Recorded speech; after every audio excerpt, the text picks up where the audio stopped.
So today we have a super simple video, guys and gals, because I realise some of you, lots of you, are simple people and you like a simple life, and if it starts to get a little bit complicated, you're bailing out.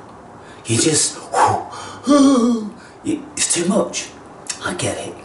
So I've got a couple of things going on today.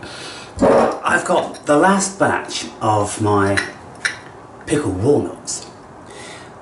Now, for those of you that haven't seen the preparation of this, then go back to the other videos because I can't bother talking about it. But what I will say is, hitherto, they are good.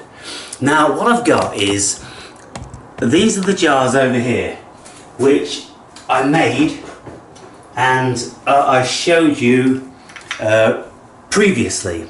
And in here we've got some lime leaves, we've got chilies, garlic, we've got black peppercorns, and we've got ground ginger. But the thing is, what happened is I only put one seal on, and it's not enough to keep them airtight.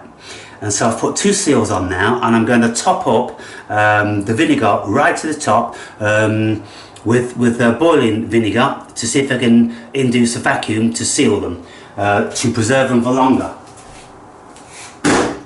So that's going on there. Then over here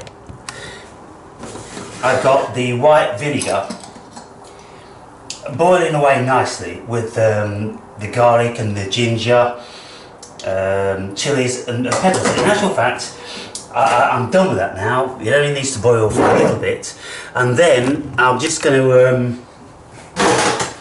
transfer these into here.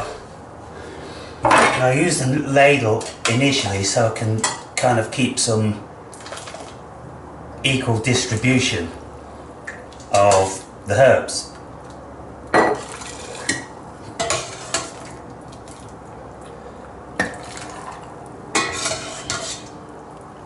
So big lumps of garlic, lots of grated ginger. I think that'll suffice. Let me just roll it in there.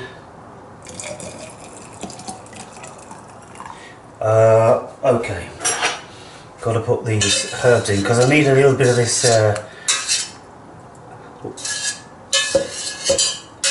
vinegar. I think that's enough for them. Look how beautiful they look when you've got the herbs around. And now I've got to top up these to make sure there is enough. And I think what I've done is, I'm alright.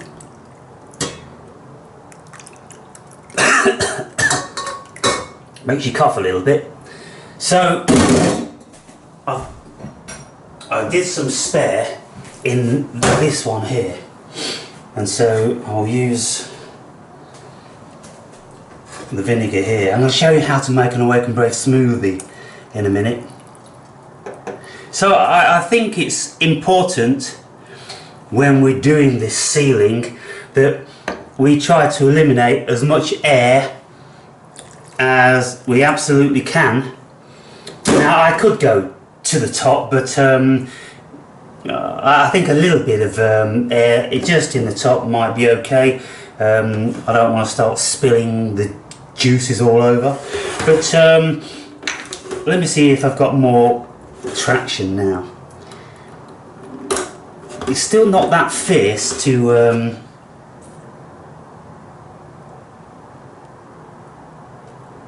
now I think they're sealed. That drip was from the outer side, so that's good. And they're all covered inside, and so I think they're good to store indefinitely.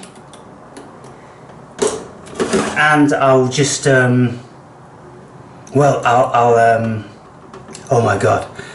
Okay, look. I'm going to cut one open for you guys, and show you what it tastes like. Right.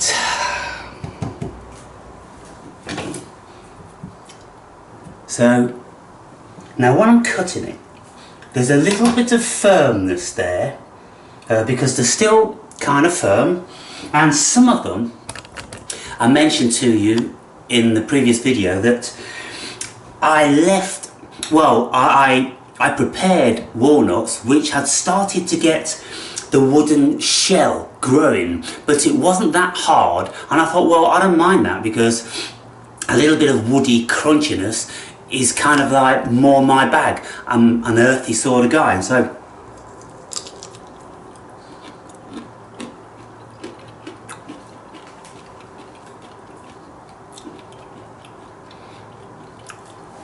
of course I'm experiencing the tanginess of the vinegar. There is a spiciness of the ginger, a little bit of the black pepper,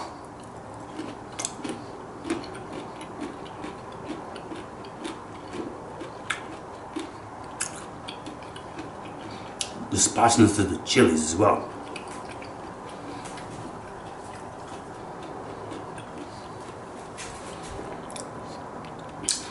They're good. And so with cheese and salad and custard bread and all that sort of thing, wow, awake and brave, pickled walnuts. So over and above that, which I've got going today, let me bring the camera over here so you can see it. Now, what I've got is those plums I found the other day foraging. I boiled them down without any sugar, because what I hate this nonsense whereby you're trying to eat healthy with all the natural forage foods, and all the preparation of these foods is to add a ton of sugar with them when you're preparing them. I'm like, you guys are missing the point. What is wrong with you? If something is tasting a little bit sour, that's the nature of the food. Why try and kill the nature of it by blasting it with white poison? Or in my case, I use Demerara sugar for everything. Brown poison is poison at the end of the day, guys, unless you eat it naturally. And so I just want to eat it naturally, and I really don't want to introduce any sugar at all. And so the video that I've just put up prior to this one, I wasn't going to put it up. I thought it was, you know, probably not that interesting, but then I thought, well, you guys like completely almost uninteresting stuff, and when we look at YouTube and we see what people like to watch, they like to watch a pile of crap. And so I thought, well, I'll give you what you want, just a little bit, because I think it's a little bit interesting anyway. And if you want to eat healthy, if you want to get involved with nature, if you want to go out there and pick your own stuff, which the vast majority of you won't, but if you do, if you've got the time, which the vast majority of you don't have, oh my god, you know, this is the thing. Who am I speaking to? I'm speaking to voyeurs, people that just are living vicariously through me, who don't actually have a real life. They're just automated creatures, and then, you know, they have an hour or two of an evening time to look on YouTube and fantasize about what it would be like to live, actually live. Well, I'm that fantasy, as you know, and so you come and live vicariously through me for an hour or two, or less.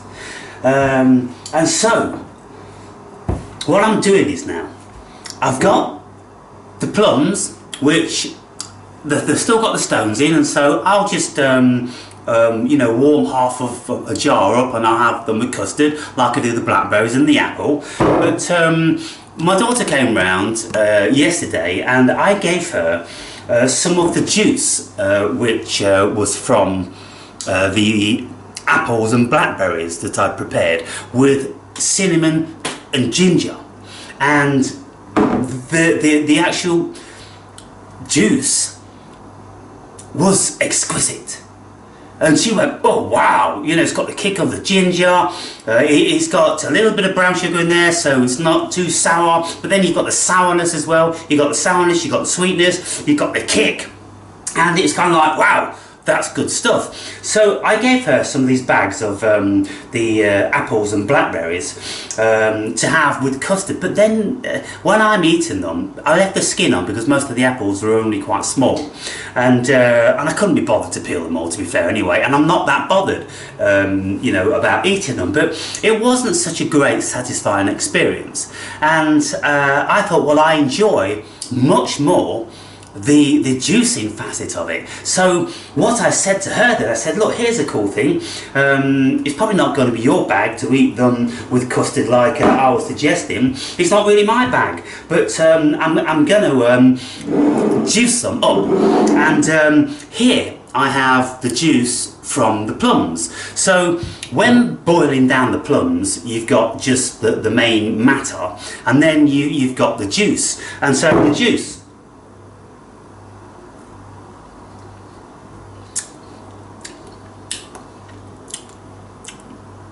is sour.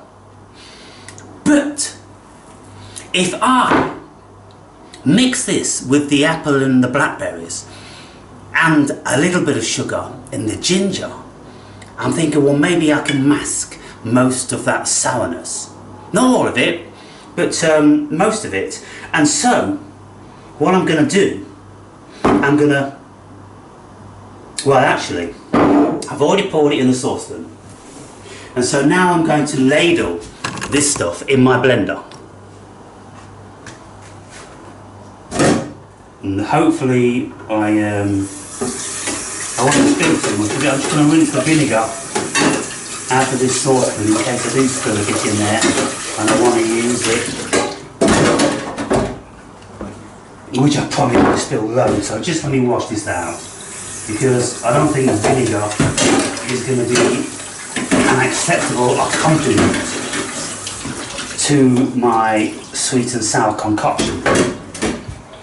So I think what I need to do is I'm going to need to ladle it, aren't I? Oh my God, come on, Barry, get your act together, for goodness sakes. You don't know what you're doing, do you?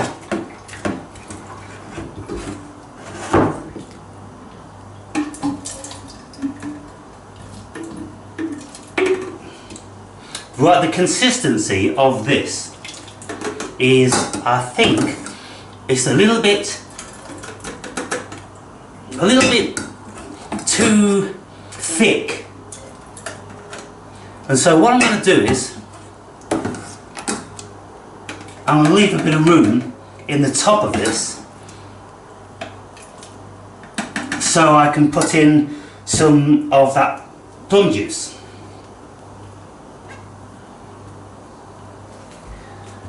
Now, get me the blending lid and put it in the blender.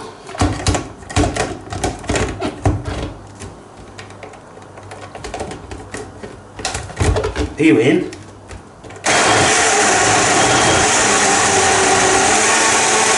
Yeah, you can hear it a little bit too thick.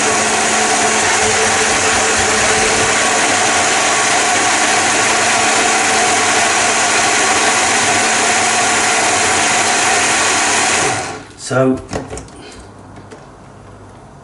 well, it's looking the part anyway. It's looking real good.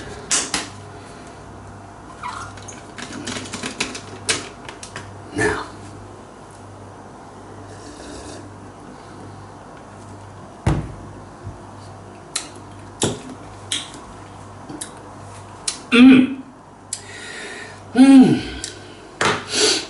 there is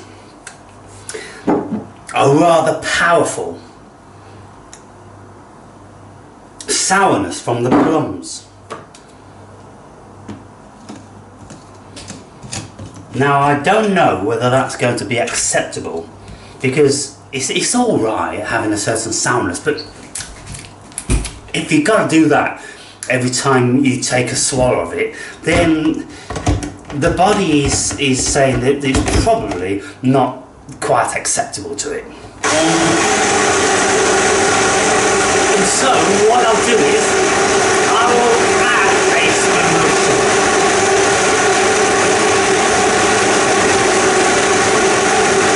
Because a spoonful of sugar makes the medicine go down, medicine go down, medicine go down.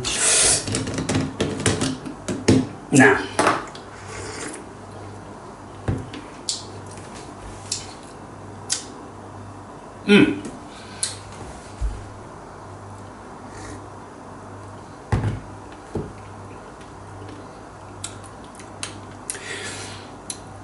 that's acceptable. And so, well, I mean,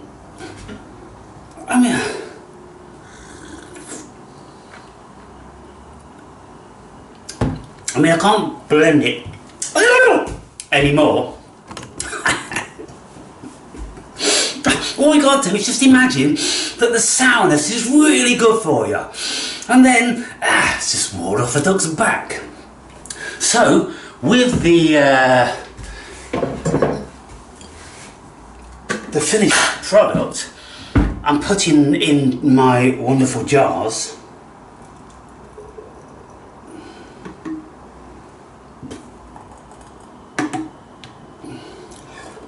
And I'll make the next one.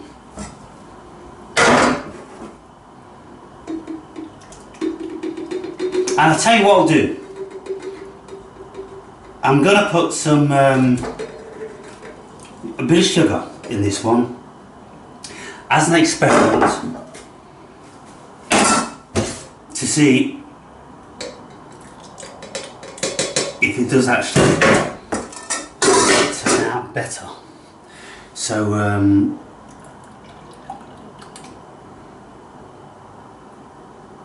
I think I'll go with all this because the previous one a little bit thicker, so I'll try a thinner one.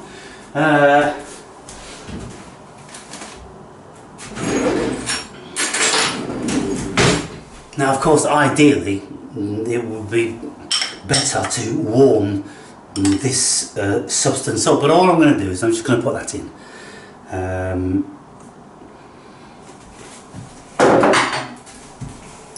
And give that a whirl.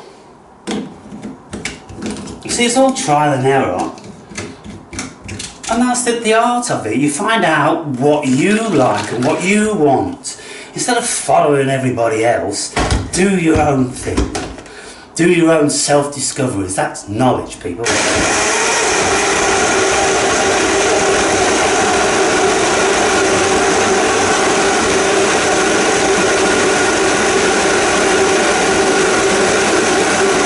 I just better put the tops on these because I didn't actually put warm water in here, hoping that I'll get a bit of a vacuum. Not warm water, warm vinegar.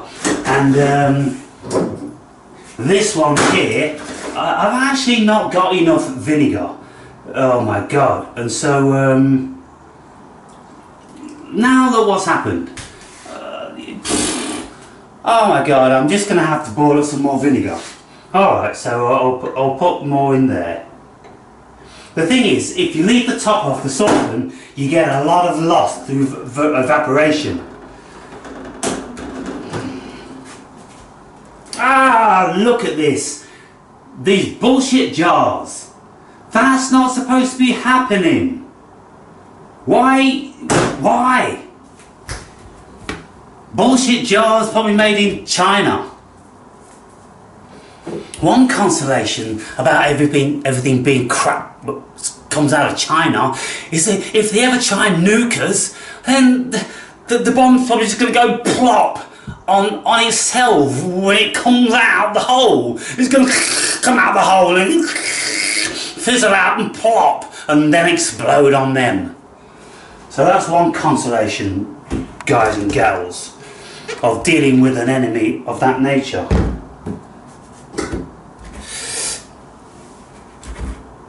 Jeepers creepers! You know, I always wonder, how do old ladies manage? If, you know, in the old days it would be their job to do all this stuff, and I'm telling you, you put hot stuff in a jar and then put the lid on, put it in the freezer, try and get the lid off it the next day, you need muscles like a freaking Garth. You need to be Herculean. And then even me with all my macho shred. It's like, for goodness sake, I'm just trying to remove a lid. How do elderly people do it? How does the average man do it? How does the office worker do it? Tell me how you do it. The only way you can do it is to pierce the top, which ruins the jar, because then you can't seal it again. Isn't it? You know, all these things I've come to this earth to discover. So when I go back, I'm going to have some modifications. I'm going to go, oh, look, when you seal jars with, you know, boiling foods to preserve them and stop them going bad, we've got a problem then with opening the jars if you want to keep the jars. And God goes, oh, well, you know, we have to sacrifice the jars each time we do this because otherwise we can't do it. And he's kind of, oh, alright then. So, but the point is, these are my curry jars, and every time I have a curry, I have 2 of those. So it's not like I've got to keep buying them, I've got a constant source.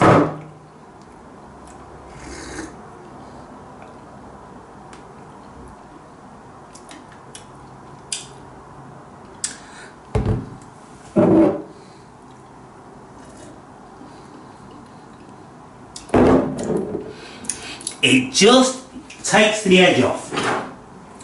So, this jar is a bit bigger, I think. Let me just see. Put that in. Oh, it's about the same. So, I think I'll just blend this because I put that sugar in.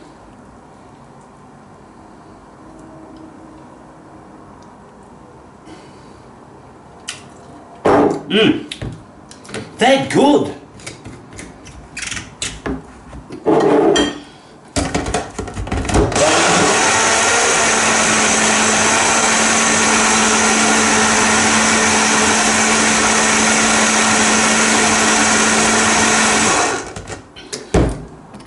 And also, what I would always advise is, whenever you're making anything like this, and of course you leave them in the fridge, you're going to get the separation of the sediment to the water or the juices, and you could shake them up and that's partially okay, but what's better is when you give life back to these foods by oxidizing them. And so you bang them in the blender and then it infuses air into the food, which makes it lighter, fluffier, and also what it does is it atomizes, it iodinizes. Yes, iodinizes. It brings the iodinization. You know, the ions, the electrical ions, the north and the south, positive and negative. Well, when we've got water which has lied stagnant, it's not oxidized and it's not ionized. And this is why in the old days, when they used to sail around the world, they couldn't take water because it didn't last. What they drank was a very weak variety of beer or mead, and that actual fermenting process stopped the water from stupefying and enabled it to keep for long periods of time, so they could sail around the world without ever coming upon water for months on end. But other than that, then what they had to do is to which they didn't have in the old days, was to have pumps to keep the constant flow of water, to keep the oxygen going through it, like having a little bit of a wheel on a windmill type thing. I mean, that would have been a good invention. I would have invented that if I was sailing the seas in these old wooden craft. Then to have a bit of weather thing, you know, just four you know, wings to it. It would blow around in the wind. It would turn a spindle, which would turn a little wheel, which would pump up the water and drip it back into it. Pretty simple. I would have been a genius 500 years ago, ladies and gentlemen. So, right.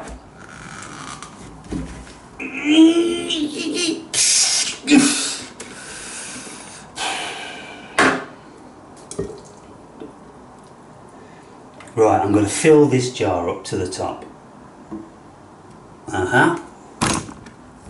Fill that one up to the top. Close that one. Oh, yeah, I'll be drinking this within a week in any case. So no big deal. It would last 2 weeks without any of that super preparation. So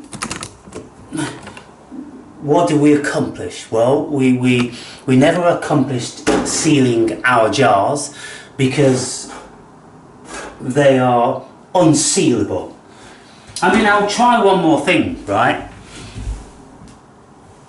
I'll put one more. The thing is, this company, it gives you lots of these rings. I think you got about 5 with each jar. So I don't know whether this is the reason or whether it's the colour coding, so you know what's actually in.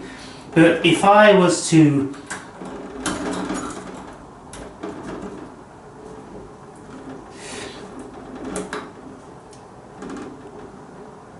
now, the thing what's happening here is this mechanism isn't enabling me to do that.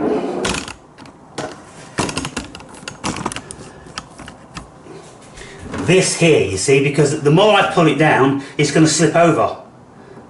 Like, see, it's almost slipping over. So that isn't possible. So I've just got to keep them like that and hope that the vinegar is an acceptable preservation, and they're not going to start to go mouldy on the top or anything like that if some air gets in. So we'll see. I don't know. You know, I don't tend to float around YouTube discovering all these things.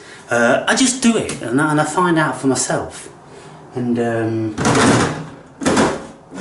so, you know, I'll do a little bit of research, basically how to prepare rose sips, and then the point is, you see, here's the thing. Some people, lots of people, because all they're doing is repeating what they've watched on YouTube, is when you're preparing these rose sips, these rose buds, you have to dig out all the seeds inside because they're covered in these little hairs which have got barbs on them. And when we were younger, we used to use these as itching powder. We used to put them down the backs of the nerds in the class. Sorry if you was a nerd in your class. You know what I'm talking about, don't you? Personally, I never experienced that because nobody would ever dare even come near me with that stuff. Fear of a good whooping. And so when we listen to these people, oh, we've got to make sure you take the hairs out and filter through cheesecloth and this, that and the other. But then, you see, these stupid people, they'll tell you another way of preparing these things, and they'll go, well, you know, you just cut out the seed and then you boil them down and then you can make lovely jam, because you can't filter if you're going to make jam, can you? So it's kind of like, hello, what's going on here? On the one hand, if you're making the syrup, you go, you've got to get all these spiky, nasty things out. And then when you're making jam, there's no mention of it. I mean, people, I've got to tell you, I've done 12 years of talking about the idiot. And so I don't go there anymore. But I just wonder how they survive, I really do. Because they've got no powers of cognition at all. And so, if on the one hand, they're saying that you've got to remove the hairs if you're making the syrup, and then when you're making the jam, you don't have to remove the hairs through a cheesecloth. Then it seems to me that you don't really have to remove the hairs in any preparation. You know, you just dig the main body of it out, and you don't need to be anal about, oh, is there hair in there? Because I'm pretty sure that by the time whatever it is boiled down, the firmness of these barbs has been compromised, and they've all gone limp and soggy, and they can't penetrate the skin in any case. And so, you know, one of the viewers have said, like, it's a load of nonsense what they talk about with these hairs. They even eat them, you know, raw. Anyway, people, you know, see, what I'm saying is, if you get involved in all that stuff, and it's kind of, well, what do you do? So what do? You do it yourself. Trial and error, and you see for yourself what's going on. So when I get rosips in about a month's time, then, you know, I'm not going to be passing any of these stuff through cheesecloth and, you know, terrified of, you know, one of these barbs. No, I'm just going to be, look, they never had cheesecloth, right? 500 years ago, 5,000 years ago, and they would have been eating these things without any problems at all. And maybe, oh, a little bit, so I suppose it's like getting stung. You get stung, oh, you get stung while you're blackberrying. You're not going to blackberry because you get stung. No, it's part and parcel of it, isn't it? So you're going to not eat the rosips, which are massively infused with vitamin C, because of a little bit of a, no, you're not. Oh, anyway, so I've got to boil up some more vinegar and tidy up this ship. Disappointing in these jars, because they're the best jars. I wanted 1 litre jars, and these are the only ones I could find. And if I was boiling up jam, then it would be a problem, because I couldn't seal them adequately, and then I would get mould. But as I'm pickling, I think they're fine for pickling. And you know what? These may be pickling jars. They may actually be specifically called pickling jars for that purpose. They're not jamming jars. Jamming jars, ladies and gentlemen, are these things. And when you see these, they're often called food preservatives jars, suitable for jam making. So probably my error in thinking that these should seal 100% when they're not designed to. It's not necessary because of the pickling process, which eliminates any bacteria in any case. Oh, let me show you my gorgeous plants. Look at these plants.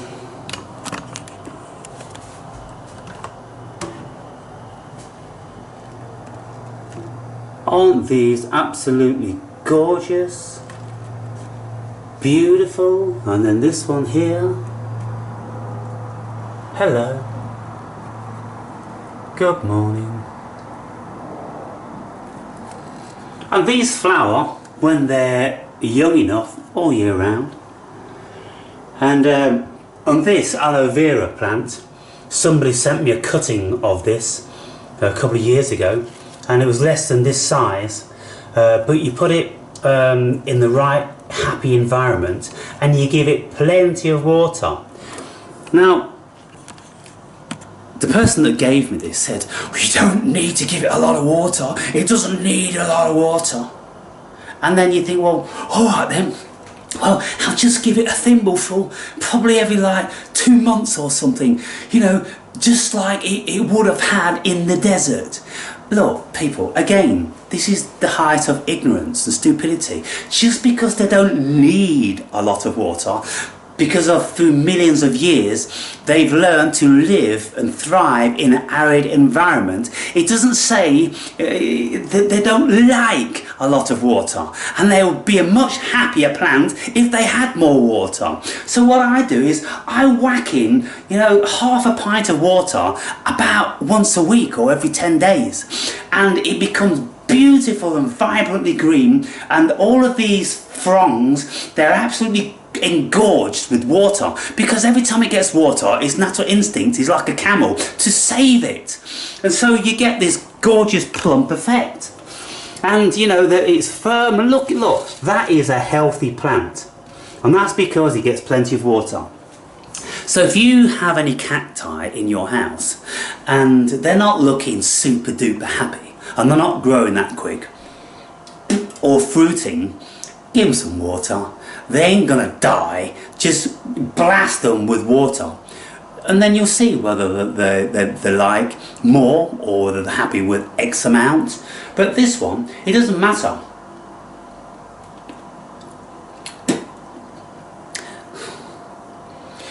How much water I give it, it loves it, and whatever it needs, it laps it up. So I think that's it. This is an hour or so in the life of the Awakened Brave. A person that's actually living, guys and girls. Not just existing, I'm living. And from the moment I get out of bed, I'm enjoying my life. And I have the time just to mess about with foods that I've foraged. Trying this and trying that and tasting it. Oh, that's quite a new experience for the Awakened Brave.